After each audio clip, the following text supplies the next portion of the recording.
France Inter.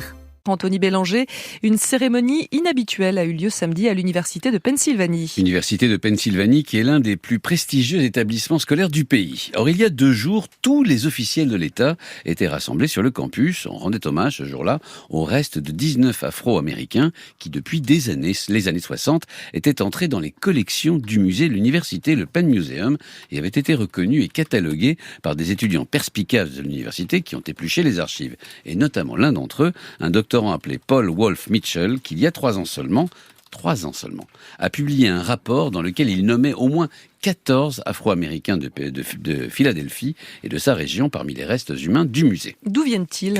Eh bien, ces restes humains appartiennent tous à une célèbre et macabre collection, celle d'un certain Samuel J. Morton, médecin et naturaliste du 19e siècle, qui, avant sa mort en 1851, avait rassemblé un bon millier de crânes, en partie volés, qu'il a lui-même catalogués. Le but était pour lui de prouver scientifiquement, par la comparaison des restes entre eux, les théories raciales, vous savez, qui prévalaient à l'époque et qui théorisait une hiérarchie entre les races.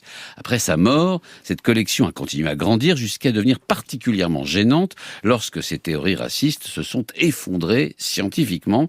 La solution a donc été de la confier tout entière en 1966 au Penn Museum. Et personne n'a rien trouvé à y redire jusqu'à si récemment. Alors, le musée a tout de même pris l'initiative d'entamer un processus de rapatriement des restes étrangers.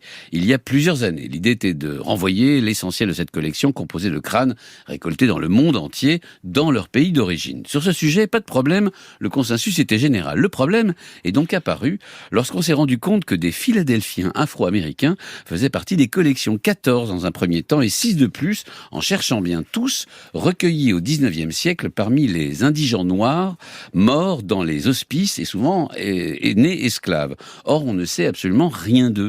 Un nom parfois, un numéro de catalogue toujours, et ce qui est visible sur les crânes évidemment comme les problèmes dentaires. Attendez, si je compte bien, 14 et 6, ça fait 20. Vous nous avez dit que l'hommage, c'était pour 19 Afro-Américains. Eh bien, vous venez de mettre le doigt sur le problème. Il y a 2 camps dans cette affaire. L'université qui voulait enterrer au plus vite ces restes encombrants, et une partie de la communauté noire de Philadelphie qui, elle, voulait du temps pour fouiller les archives. C'est d'ailleurs en se plongeant dans la presse de l'année 1846 que l'on a découvert qu'un des crânes était celui d'un Amérindien et non d'un Afro-Américain. 20-1, 19 que l'université et son musée ont en fait enterré en 2 fois. Les restes fin janvier à la sauvette et sans faire part, et la cérémonie publique c'était samedi. Une double inhumation pour créer un fait accompli et éloigner les polémistes qui surtout clôt assez misérablement, disons-le, une affaire douloureuse tant pour l'université que pour la communauté noire de Philadelphie.